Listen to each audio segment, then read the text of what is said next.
All right. Hello and welcome everybody to this month's HIPAA Workforce Training presented by Rectangle Health and hosted by Amaris Connerty, Senior Practice Solutions Consultant at Rectangle Health. Just a few housekeeping items as always before we get started here. The experience is much better on desktop, so if you're logged in through mobile or on audio only, please do log in from a desktop. It is much easier to follow along. It is much easier to answer the mandatory polling questions, of which there will be 3 throughout the presentation. So please be sure to lock in there, and the polling questions will pop up on your screen when the time comes. This is a 1-hour CE credit course.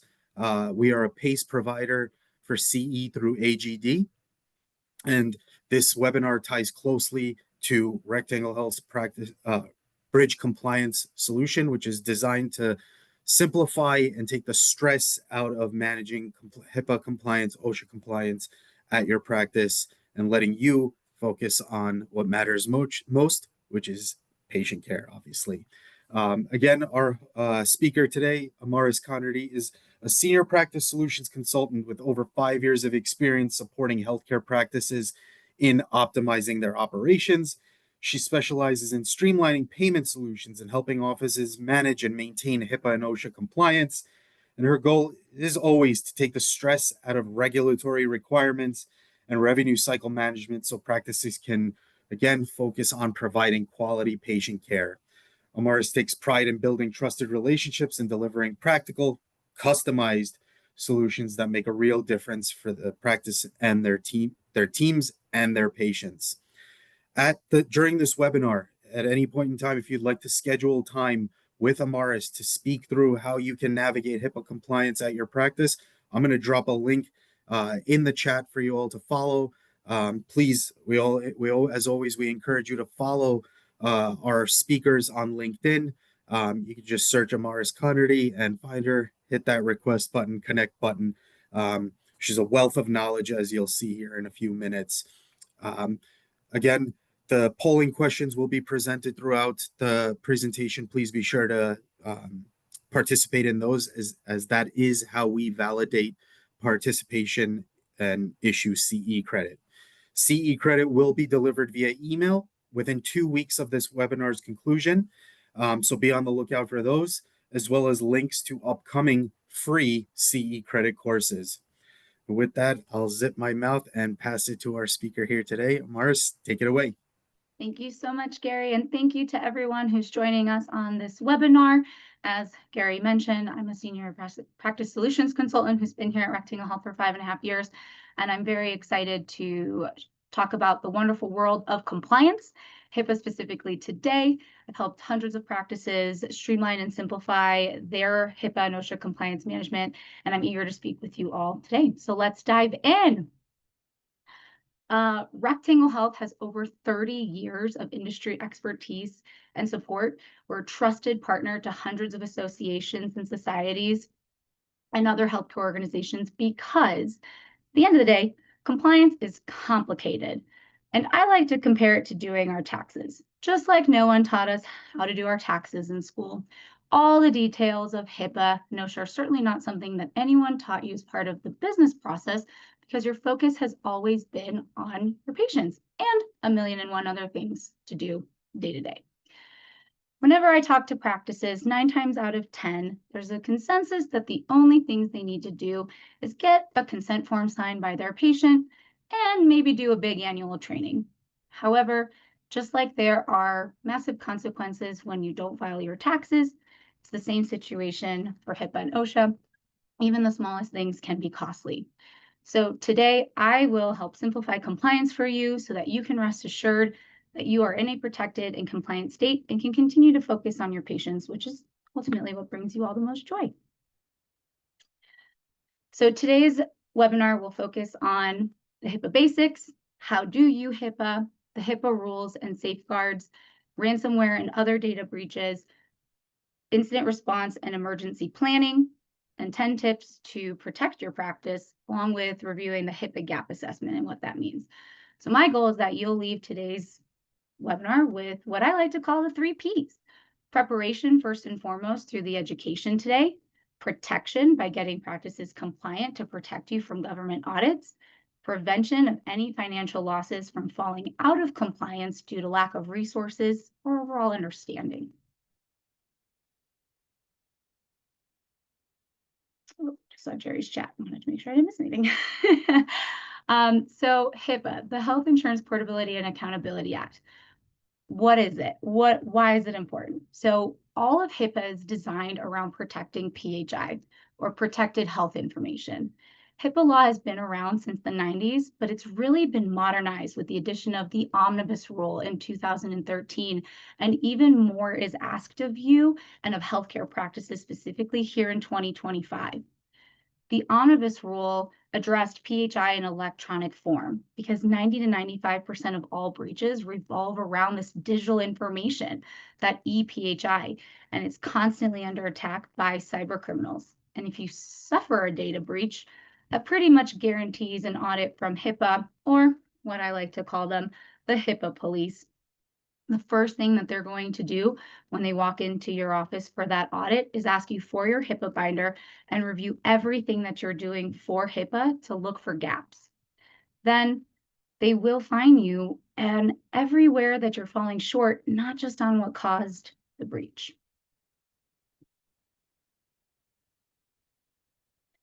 Some false HIPAA misconceptions. Truly, there is no one-size-fits-all compliance solution. Every part of HIPAA and OSHA has to be customized to your unique and specific practice. And HIPAA does not discriminate. You can be a 2-employee practice or a huge multi-location group or everything in between. The standards are exactly the same. In fact, there's a lovely 115-page document outlining all the requirements of HIPAA, and you've got to love a federal agency and their buzzwords because they call that their HIPAA Administrative Simplification Regulation text. It's got 3 columns of legalese on each page. Again, if that's their simplified version, I don't want to see their complex version.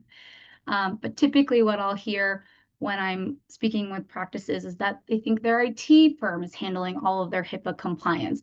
Their practice management software is HIPAA compliant, so that's adhering to all of the requirements and regulations. Or their general liability policy will protect me. Or they've delegated it to the office manager or another staff member to handle all the complex regulations and requirements of HIPAA. And unfortunately, there's just so much to try to keep up with that we're going to go over, that's why these are some misconceptions that we see. Ultimately, HIPAA is long and confusing and says a lot more than just get your annual training done. That's why I'm here to help simplify that for you. So on my screen, y'all can see how to use HIPAA. So HIPAA requires a formal program be in place. Formal is defined as you clearly and having specifically customized and defined specific roles and policies and procedures for your staff to follow to mitigate the risks from a thorough risk assessment. So are we casually adhering to HIPAA where we do our best or we use common sense, but we don't have a binder, or we had a binder, we got a binder when we first opened our practice or when we took over the practice, but we haven't customized it or updated it since. So there's no defined incident response team and no customized and specific emergency or formal emergency plan in place either. Formal would be having that designated security officer, that senior level person who is assigned the responsibility for developing and implementing those policies, security policies and procedures for the practice, making sure that those general policies and procedures are customized to be specific to the who, what, and when, and how you are executing each policy and procedure. Having a formal emergency plan in place to protect and to restore during emergencies, and then having that incident response team in place to help handle those breaches. So I want everyone to make a mental note, or maybe write it down somewhere, as to how you would describe your practice's HIPAA program based on this chart, based on what I've shared so far. And if you were to have an audit today, how you think that would go. I'm doing my job well, it's clear that you want to run a formal compliance program, and we're going to talk through what that looks like, what it means, and how to accomplish that throughout this presentation. All right. What is protected health information? Protected health information, or PHI, is any health information that can identify an individual. It includes names, addresses, birth dates, social security numbers, medical records, billing info, and the list goes on and on. It applies to electronic protected health information, or EPHI, paper and oral forms as well. What are my training requirements? What are your training requirements for HIPAA? It's required for all employees, and it has to be provided before any employee touches or accesses any EPHI within a reasonable time, typically upon hire or a little after hire when the duties change. Training must be relevant to job responsibilities. HIPAA also requires periodic retraining. No specific frequency, but annual is recommended. And retraining is necessary for after policy changes, security incidents, roller system changes as well. All training must be documented. Date, content, attendees, documentation also has to be retained for 6 years. And your employees' responsibilities are to understand the HIPAA rules that apply to their role, follow internal policies and procedures, and report any suspected HIPAA violations or breaches. HIPAA privacy rule. While the rule was originally enacted in 2000, it remains in effect and evolves through updates and guidance from the U.S. Department of Health and Human Services, or the HHS, as I'm going to refer to them throughout the rest of the presentation to save some air. Additionally, while no fundamental changes to the core rule were made, the HHS has proposed and implemented refinements to it here in 2025. And you want to always consult the latest guidance from hhs.gov or legal counsel for the most current information. The general rule, get that HIPAA consent form signed. Absolutely. Protect individuals' health information while allowing the flow of health data needed to provide high quality care, give patients rights over their health information, and set boundaries on how healthcare providers, insurance, and related entities use and share that PHI. Making sure that we train staff on policies and procedures related to the use and disclosures of PHI, include training on patients' rights under the privacy rule, and explain the minimum necessary standard for PHI access.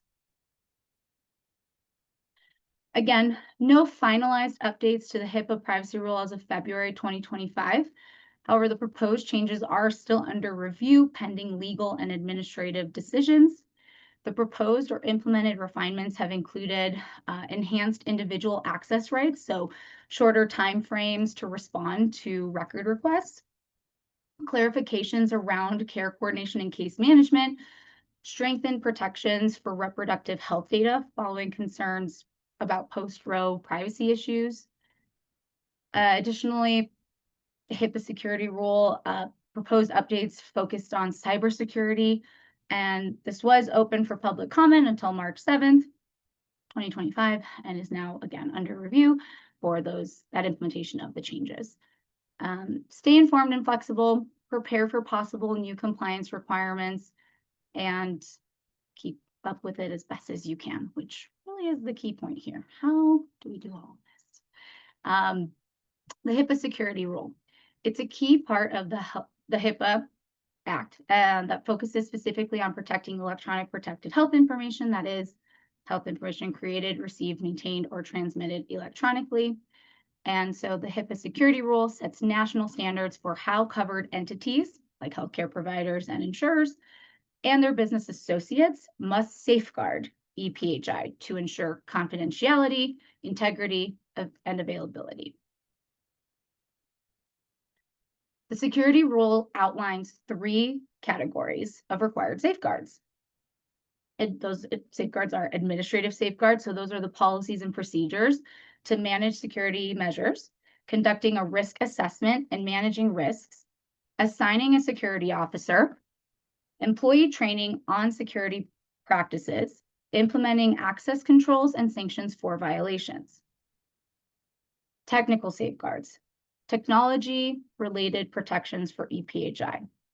That's access controls, unique user IDs, automatic log-off, audit controls, system activity tracking, your integrity controls to prevent improper EPHI alteration, transmission security. Example of that would be encryption when sending EPHI. And then your physical safeguards, protecting physical access to systems and facilities. So facility access controls, right? Locks, security systems, workstation security, policies about computer use, your device and media controls, making sure that they're secure, that we're having secure disposal of that information, and then reuse policies as well. So ultimately, security rule training is going to be focused on safeguarding that electronic EPHI, and it has to include guidance on password management, access controls, secure communication, and recognizing and reporting security incidences. All right, next here we've got updates to the security rule. So the updates in December 2024, the U.S. Department of Health and Human Services proposed significant updates to the HIPAA security rule through a notice of proposed rulemaking. These proposed changes aim to strengthen the protection of electronic protected health information in response to increasing frequency and sophistication of cyber attacks targeting the healthcare sector. So those key proposed changes to the HIPAA security rules are the removal of addressable implementation specification. This removes the distinction between required and addressable implementation specifications, making all specifications mandatory, with limited exceptions. This change aims to eliminate ambiguity and ensure consistent application of security measures across the healthcare industry. Another one is mandatory encryption and multi-factor authentication, MFA. I know typically I can get a little frustrated when I have to type in 10 passwords to get into one program, but it's ultimately for the security or to get my passcode to my phone, to get onto my email over here and over there and everywhere. But that proposal mandates the encryption of EPHI both at rest and in transit, right? A lot of more practices are implementing mobile devices, laptops, where that EPHI can be stored or accessed, and this is why we have this implementation. Additionally, it requires the implementation of that multi-factor authentication for accessing systems containing that EPHI to ensure and enhance that security. Additionally, another key update would be the business associate oversight. Covered entities would need to verify that business associates are implementing necessary technical safeguards to protect EPHI.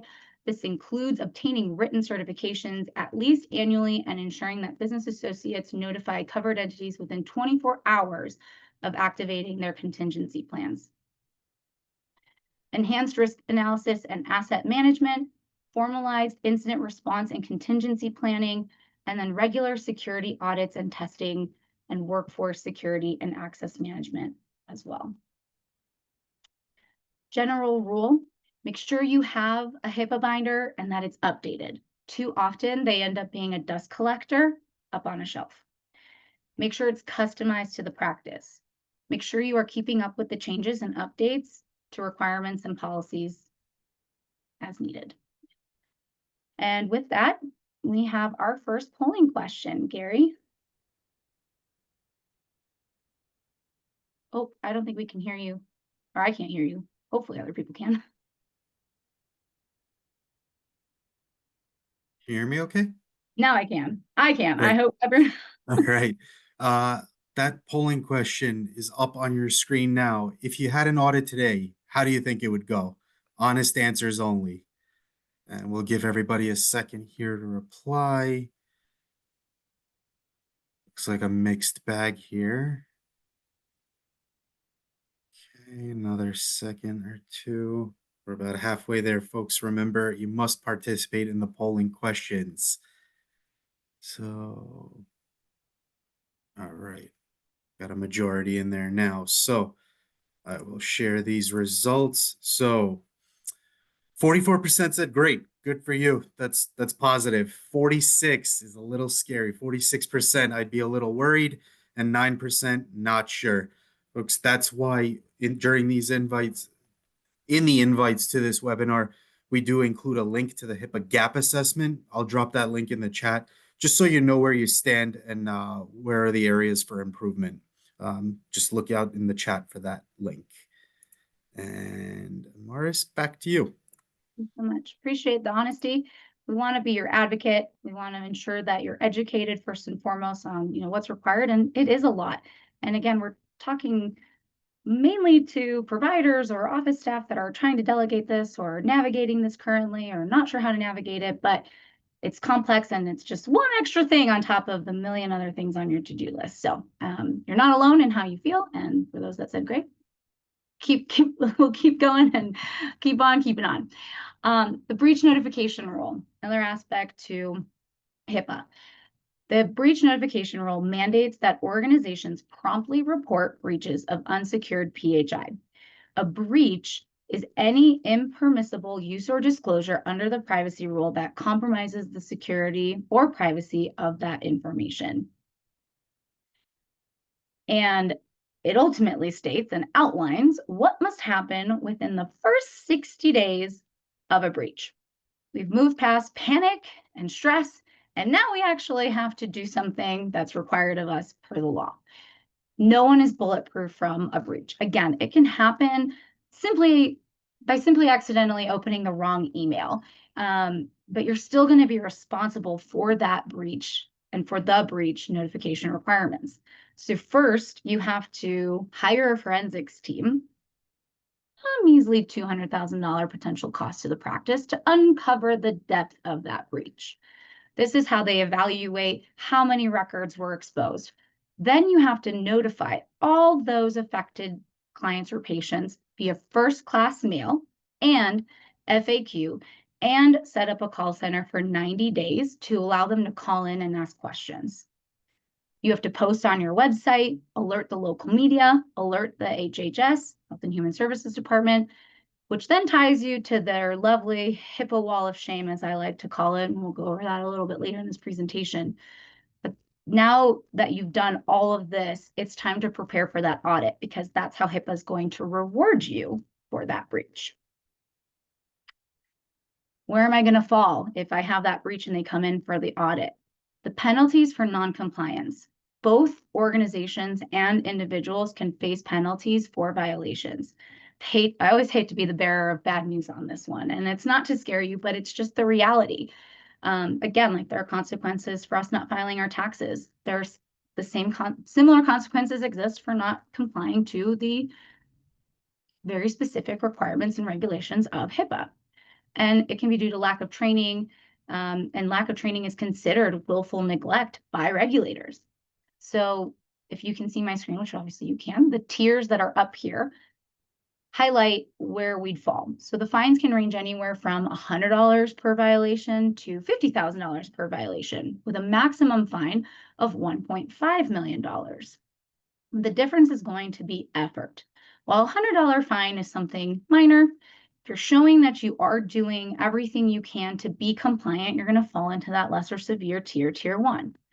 These higher fines of up to $50,000 each are for willful neglect, meaning you had an issue and still didn't do anything to get compliant. Oh, my practice is too small. They don't care about me and they're not going to come in. And I hear it all the time. Or I do the basic, I get my consent form signed and I do an annual big HIPAA training where I shut my office down, but nothing really in between to keep up with all those updates we're going to be talking about and have already. But this is also why HIPAA requires these annual risk assessments. It's their way of making sure that you are staying up to date every year. And because you do it every year, you can't say, oh, I didn't know I had to do that. And they require you to keep a copy of that risk assessment on file in your binder in case there ever is an issue. You can prove during your audit that you have been doing your part to mitigate the risks. Obviously, this can work against you as well if you don't fix the issues you identify, meaning we need to get those issues in your risk assessment resolved and fixed within 30 days because you don't want to fall into that expensive willful neglect category. Part of falling into the different categories is, do I have my business associate agreements in place? Do I know who they are? Who's accessing my EPHI? It's actually one of the first things that's covered in that 115-page document, which Gary, I'll be happy to link for everyone to be able to access as well towards the end of the call. But who's a business associate? It's any third party that has access to your EPHI, your practice management software, or EHR, your IT provider, and the list goes on, right? We can see it up here. You're going to need to send a business associate agreement, or BAA, because HIPAA requires it whenever a business associate will have access to protected health information on behalf of a covered entity. It is a legal contract that ensures both parties understand and comply with their obligations to safeguard PHI.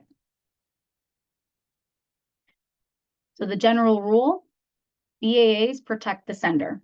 Avoid financial and other liabilities by having that documented and managing all BAAs as necessary and relevant for your practice.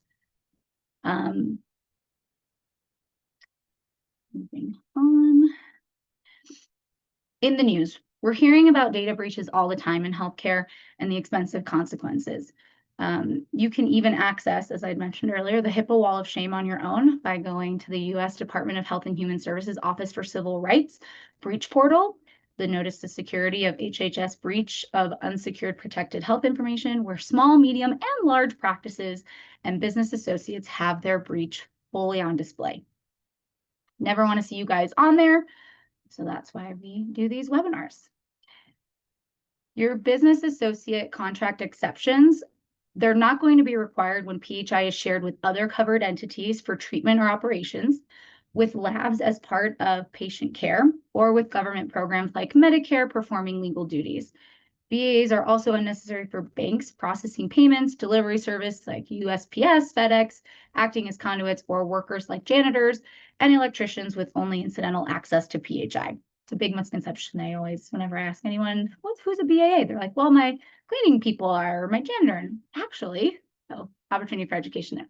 Employees are also exempt as they're covered under internal HIPAA policies. And with that, polling question number 2. Take it away, Gary. All right. Hopefully you can hear me. Barely. What is going on with your mic, friend? Not sure, but polling question number 2 will come up on your screen right now. Who currently manages your business associate agreements? Is it you? Team effort? Not sure. We'll give everyone a moment here. And folks, while we wait for the results to come in, I did drop the HIPAA gap assessment link in this chat. It'll help you identify and get a little bit more comfortable to that first polling question answer with, how comfortable and how where you feel you're at with your HIPAA compliance. So please be sure to complete those. And with that, we got a majority of everyone's responses here. So sharing the results, 28% said it is them. So good amount of compliance officers here on the call, and team effort, 54% took a majority of it. And the scary one, not sure. All the more reason to complete that gap assessment and identify any potential risks for violations and costly penalties. Morris, take it away. Thanks, Gary. Yeah, typically, I want to highlight that, managing business associate agreements, typically, a lot of practices will share with me, oh, well, we signed the one that our practice management software sent us. And that's great. And that's definitely protecting the practice management software. We want to make sure that you send one as well with that indemnification clause that, both entities are going to be protected in the event of a breach. Additionally, I had a thought and it just trailed off. Pregnancy brain. The advisement is to have an attorney put that agreement together for you to ensure that it is that legal contract that is going to be protected and backed legally. So those are some additional advisements to those who are doing it on their own. So in 1996, when HIPAA law was established, there really wasn't any such thing as cybercrime, right? Good old paper charting. Wish I could have people raise their hand to show me who remembers those days on the call. But now they're happening every day to individuals, businesses, and most importantly, to healthcare practices.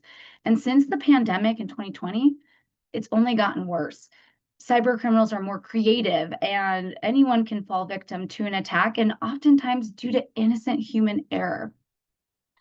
And I have, you know what, I will actually do this really quickly. Right here, if you can still see my screen as I'm sharing it, this is that what I call the HIPAA wall of shame. These are all of the breaches that have happened recently where HIPAA advertises for everyone to know how, what, when, and where a breach occurred. And again, we never want to see you on this list. And you can see there's healthcare providers, there's small clinics, there's business associate agreements, there's bigger hospital systems, CVS, tons of entities on here. And again, we just want to help you avoid that by ensuring that we've got all our ducks in a row and that we understand the requirements of HIPAA to keep ourselves protected. Think about how many text messages you get that are clearly spam or that you question the legitimacy of, along with emails and other attempts to compromise your own data, let alone the links that criminals will go to get pertinent PHI, protected health information, from a practice, either by stolen medical records, stolen credit card numbers. That constitutes as PHI. Health and Human Services data breach list, right? We talked about that. And that's all to say, again, on the small end of how they're getting creative with things. So you want to protect yourself from that medical data breach. So how do we do that? Email encryption, controlling who can access certain information by using encrypted email. By having to type a password to access that email, making sure that that's the right person that's accessing it. Having mobile email is driving more fraud and data breaches, and we want to make sure that we have that email encryption so you can get that as an add-on to your current email provider. You can get it as an additional service. A lot of IT providers will also provide email encryption options. So there's lots of ways to implement that at your practice, but that's going to be key to protecting that data that we're sharing. Can you spot when you're being phished? Sometimes it's not always obvious. I know here at Rectangle Health, man, I get a phishing email that they're sending to us to test if we can tell. And it's not always super obvious. So getting educated on how to identify those phishing attempts by either taking the quiz. I don't know, Gary, if you want to put that into the chat for people to be able to do that. But, emails can look like they're legit. Emails can look like they have the logo from the vendor that they're being sent from. I mean, again, they're getting really creative, and AI and all that. We're not even going to touch on that today, but I'm sure that's in the back of everyone's mind as well regarding some other ways that people can get compromised with those types of tactics. Phishing isn't just for email anymore, right? I mentioned, think about all the text messages you get. Before starting this webinar, got my Doge text that it's going to expire. I need to somehow get a Doge check sent to me. Bombarded with those, and the UPS and the FedEx delivery texts. Imagine being on the practice's network and opening a phishing link or email or text on that network, and what the consequences could be. Again, some pro tips that you can see on the screen here is, never share two-step codes outside of real-time verification process. Do not reply to possible or obvious scams, and delete and report when that option is available. What is ransomware? Well, we've heard it. We maybe know a little bit about it, but let's define it quickly. Ransomware is a malicious way of encrypting one's ePHI so that you cannot access that information until a ransom is paid, typically in the form of Bitcoin.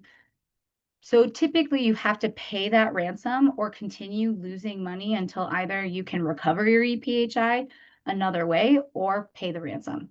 Most cases of this are usually triggered through a malicious link or attachment in an email. And again, simple human error, an honest mistake by an employee can cost you severely. What do you do when this pops up on your screen? Your initial response is panic. You're not alone, but you need to be prepared.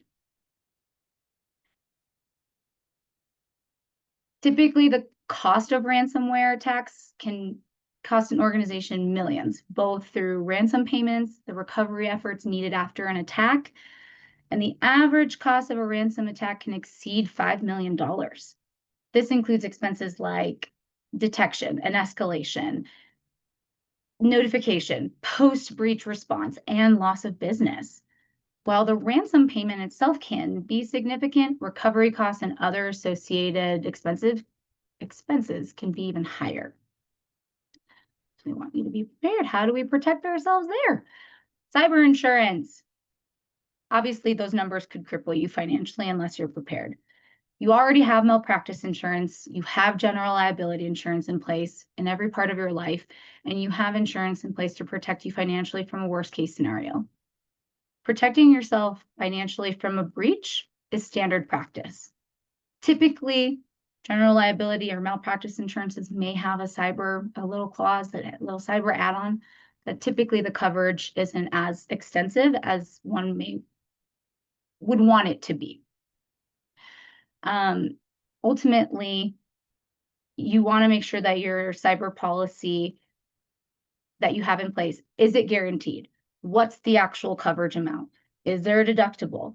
Does it cover legal fees to that cyber attack or theft? Does it cover extortion costs, i.e. those ransom fees? Will it reimburse you for loss of business income? And if so, how much? So these are great questions to take down to ask your insurance provider. I also am happy to share any recommendations for insurance providers. As I've helped hundreds of practices and have worked with them, I've gotten to learn a lot about which ones have been really helpful to my clients. So happy to do that for anyone interested as well. And with that, polling question number 3. Oh, Gary, I can't hear you. Maybe it's just me. I don't know if anyone can respond to it. It's just me.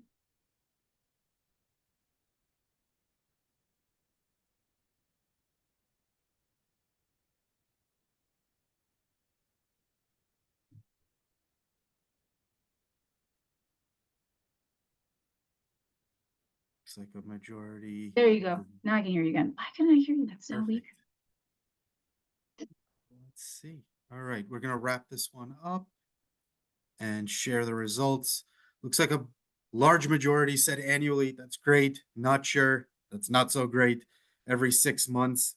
That's very effective. And other. So again, folks, can't stress enough. Take that HIPAA gap assessment, identify your vulnerabilities, potential risks, and those costly penalties Amaris was just running through a few moments ago.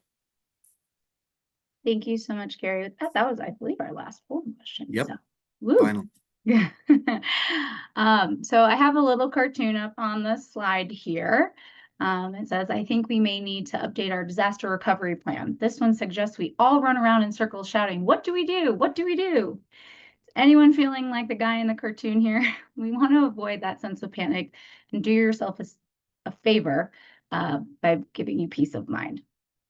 So how do we do that? A proactive process of preparing for potential disruptions or unexpected events that could impact an organization, project, or system.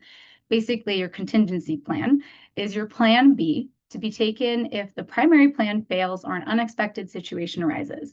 And this process is going to help minimize negative effects and facilitates a smoother recovery or response in the event of that disruption. So making sure we have that data backup plan, that disaster recovery. If there's a flood or fire, it's not just a cyber attack. There's a lot of ways that our EPHI can get compromised if we have a server and that's our only sole form of data backup.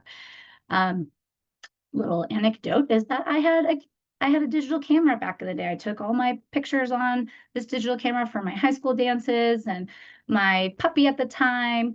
And I put them on a external hard drive because that camera could only hold so many pictures. And I put it on an external hard drive. My brother did not check the hard drive before wiping it for his own needs. And now all my photos from high school are gone. Those precious memories. So anything can happen. And that's why we want to make sure that redundancy, that extra backup, all of that recovery plan, and all of that's formally outlined in our HIPAA binder. So everyone knows if there's staff changes, everyone knows how to handle that situation when or if it arises.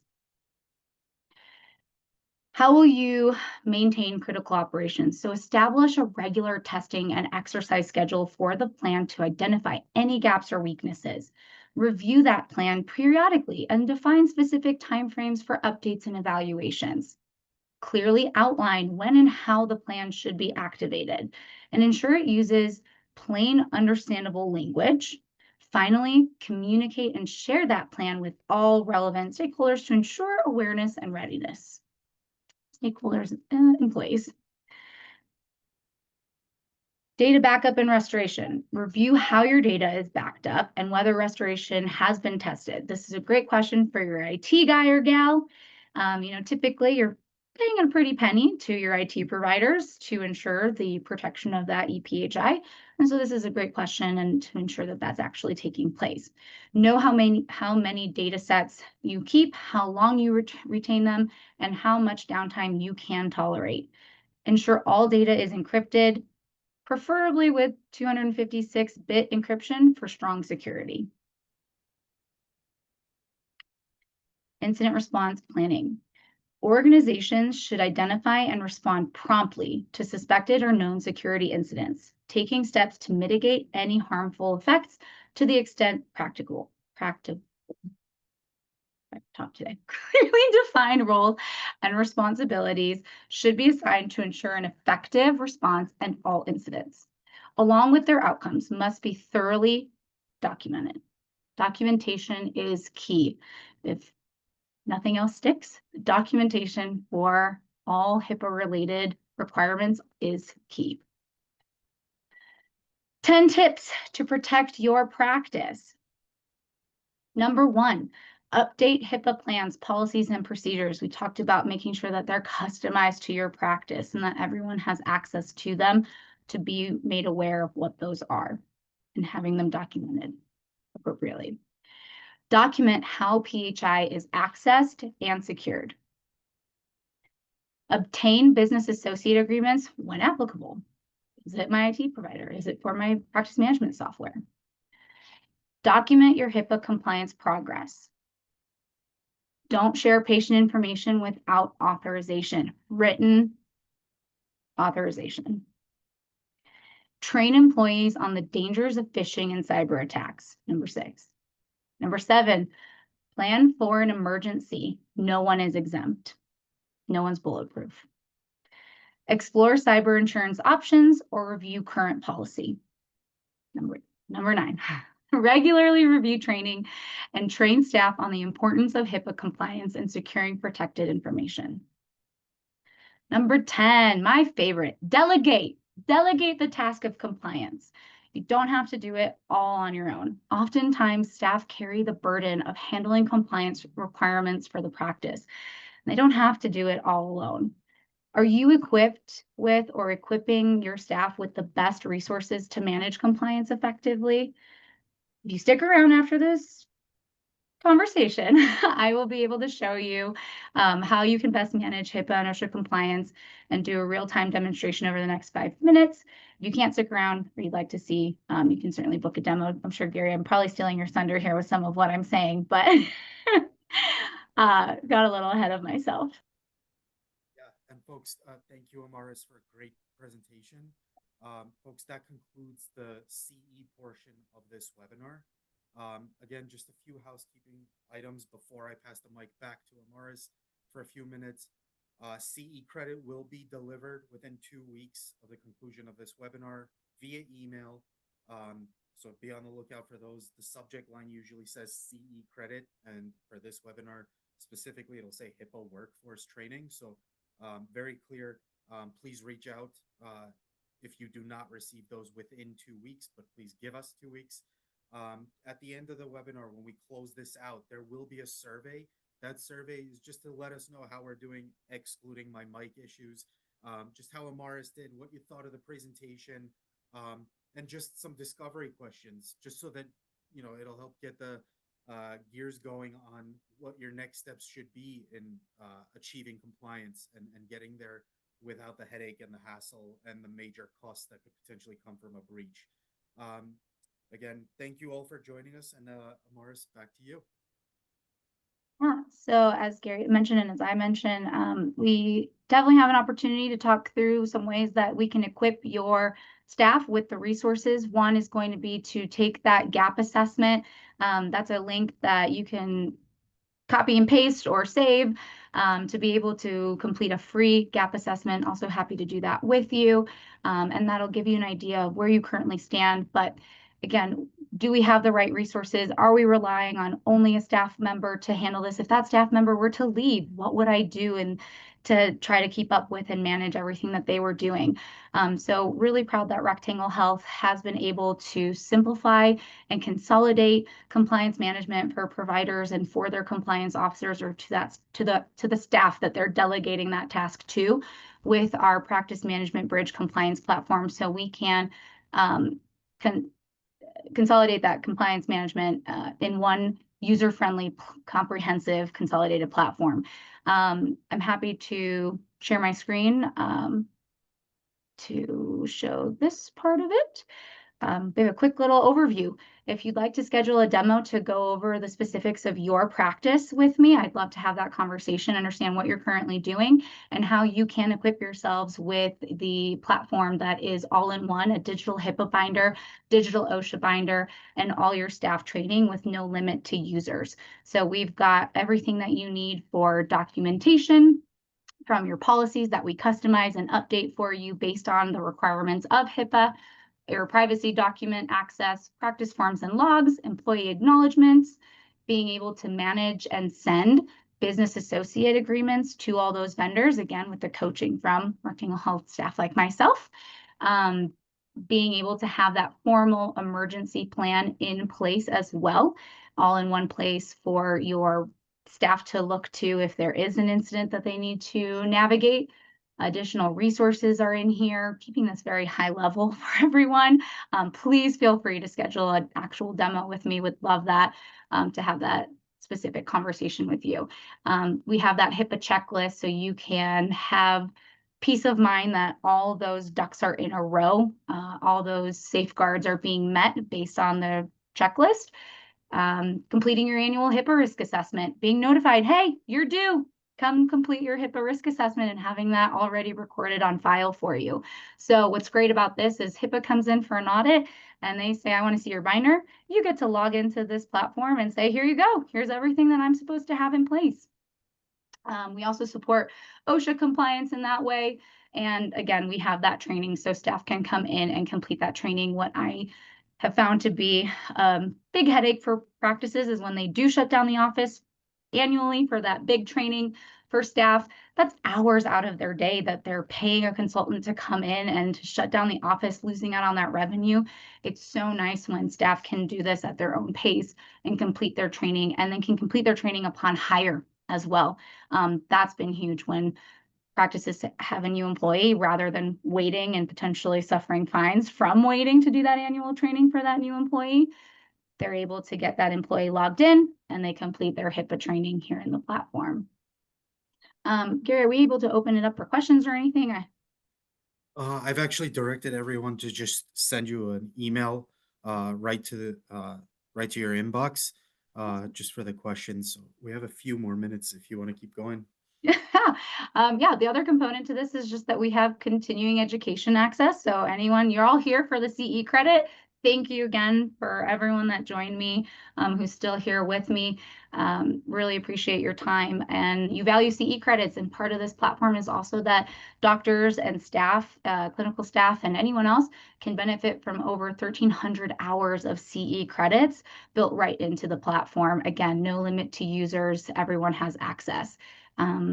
So we can be your HIPAA compliance solution. We can be your OSHA compliance management solution. And then we also provide all the training for HIPAA and OSHA as well. With OSHA, I know we talked primarily about HIPAA, but we do help with OSHA as well. I'll touch on that quickly, where we have OSHA documentation, access to safety data sheets, and uploading those from the MSDS, and then doing that self-assessment with the checklist, having an injury and illness report accessible here that you can complete that walkthrough on your own at your own cadence, so that you have, again, all those ducks in a row to ensure that peace of mind. That's ultimately what we're trying to help facilitate, is that complete peace of mind, that you have everything in one place, and that you can rest assured that you are going to be compliant in the event of an audit, and that you are not going to be subject to those fines, and that you're not going to fall into willful neglect, because you're putting in the effort and you're investing in the resources to support your staff or yourself to maintain that compliance. So, yeah, so I appreciate everyone's time. I would love to see meetings on my calendar. I would love to see your emails if you have any questions. Very eager and excited to talk to you all. And I think with that, we can, wrap up. And I just appreciate everyone so much for joining me today. Yeah, thank you so much, Amaris. Folks, just a reminder, the link to schedule time with Amaris is in the chat, as well as her email address. So feel free to ping her with any questions you may have. The regulation documentation is there, as well as the link to the gap assessment. So be sure to schedule time with Amaris. Thank you again for joining us, and be on the lookout for those CE credits 2 weeks from today. Thank you. Okay, Gary, there was a raised hand.